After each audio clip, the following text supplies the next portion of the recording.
Hi friends, ఎలా ఉన్నారు? బాగున్నారు కదా? Welcome to Suja Susan terrace garden. ఈరోజు వీడియో పుదీనా ఆకులు గుబురుగా రావాలంటే ఎలా పెంచాలో తెలుసుకుందాం.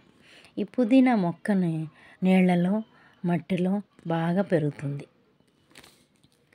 పుదీనా కట్ట ఒక్కసారి మార్కెట్ నుండి తీసుకుని వచ్చి మట్టిలో కొమ్మల క్రింద ఆకులు తీసివేసి నాటితే చాలండి, మనకు ఎప్పుడు కావాలంటే అప్పుడు పుదీనా అందుతుంది. ఈ మొక్కకు ఆకులు వస్తే సరిపోతుంది కాబట్టి నైట్రోజన్ ఎక్కువగా ఉండే సాయిల్ను వాడుకోవాలి. వెల్ డ్రైన్ సాయిల్ ఉండేలాగా చూసుకోవాలి. ఒక వంతు గార్డెన్ సాయిల్లో ఇసుక, కిచెన్ వేస్ట్ కంపోస్టు కలిపి ఈ మొక్కను నాటుకోవాలి. పుదీనా కొమ్మలను మట్టిలో నాటిన తర్వాత నీడలో ఉండే ప్రదేశంలో పెట్టాలి.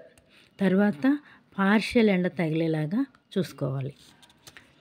పొద్దున సాయంత్రం వాటరింగ్ చేస్తూ ఉండాలి. ఈ మొక్కకి కొమ్మలను కట్ చేస్తూ వాడుకుంటూ ఉంటే వస్తూనే ఉంటాయి. మదర్ ప్లాంట్ నుండి కొమ్మలను తీసి నాటుకోవాలి. ఈ మొక్కకి పువ్వులు, సీడ్స్ రానివ్వకూడదు. దీనికి పెస్ట్ అంతగా ఉండదు కాబట్టి ఫెర్టిలైజర్ అంతగా అవసరం ఉండదు. ఎప్పుడైనా అన్ని మొక్కలకి ఇచ్చేటప్పుడు బియ్యం కడిగిన నీళ్లు ఇస్తే సరిపోతుంది. ఎప్పటికప్పుడు కొమ్మలను తీసివేస్తూ ఉంటే అంత గుబురుగా పెరిగి ఎక్కువగా పుదీనా వస్తుంది. దీని కొమ్మలను ముదిరిపోనివ్వకూడదు. చూడండి, డబ్బా పక్కనే చిల్లులు చేసి అందులో కూడా కొమ్మలు నాటితే కూడా వస్తాయి.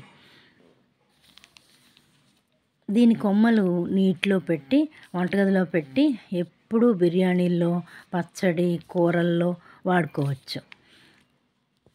ఈ పుదీనా ఆకుల నుంచి సువాసనతో, సుగంధ ద్రవ్యాలతో కలిసి మంచి రుచిని, ఆరోగ్యాన్ని ఇస్తుంది.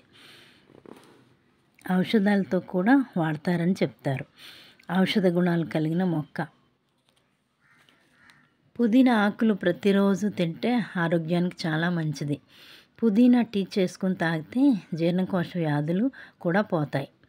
నీళ్లలో, మట్టిలో సులభంగా పెరిగే మొక్క. మరి ఇంకెందుకు ఆలస్యం, కొమ్మలను నాటి చక్కగా పెంచుకోండి. వాటర్లో కూడా కొమ్మలను పెట్టి చక్కగా తాజా పుదీనా ఆకులను ఎంజాయ్ చేస్తూ ఆరోగ్యంగా ఉందాం. ఈ వీడియో మీకు నచ్చిందని నేను అనుకుంటున్నాను. నచ్చినట్లయితే like, share and subscribe to my channel. అందరూ ఆనందంగా మొక్కలు పెంచండి.